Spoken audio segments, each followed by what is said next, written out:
عثمان بے کی فتح کی شروعات قلوچہ حصار قلعے سے ہوئی۔ قلوچہ حصار قلعہ اینا گول کے قریب بورسا ریجن میں موجود تھا۔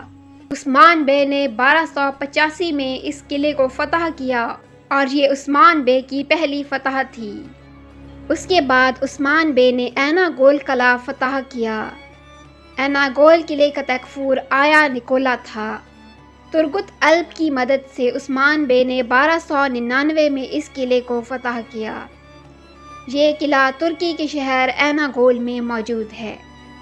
اس کے بعد بورسا کے قریب ایک شہر ینی شہر کو عثمان بے نے 1302 میں فتح کیا اور اسے اپنی ریاست کا دارالحکومت مقرر کیا۔ اس کے بعد سن 1299 میں عثمان بے نے بلجک کا قلعہ فتح کیا۔ سن 1299 میں ہی عثمان بے نے کاراجہ حصار کا قلعہ فتح کیا اور عثمان بے نے اس قلعے کے بعد قاضی اور امام کو بھی اپوائنٹ کیا، یعنی یہاں اسلامک رولز کی بنیاد رکھی۔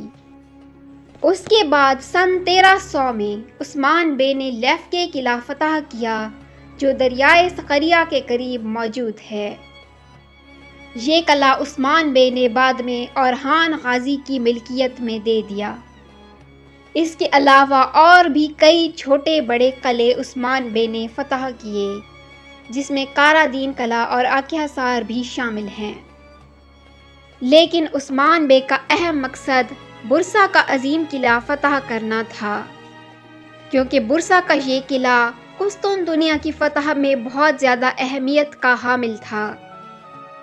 عثمان بے نے اس عظیم قلعے کو فتح کرنے کے لیے 10 سال تک اس قلعے کا محاصرہ کیا، مگر اس قلعے کی فتح عثمان بے کے نصیب میں نہیں تھی۔ اس سے پہلے کہ یہ قلعہ فتح ہو پاتا عثمان بے وفات پا گئے۔ 1308 سے 1315 تک عثمان بے نے اس قلعے کا محاصرہ جاری رکھا، جبکہ 1324 میں عثمان بے کی وفات ہوئی اور پھر 1326 میں سلطان اورحان نے بورسا کے اس عظیم قلعے کو فتح کیا۔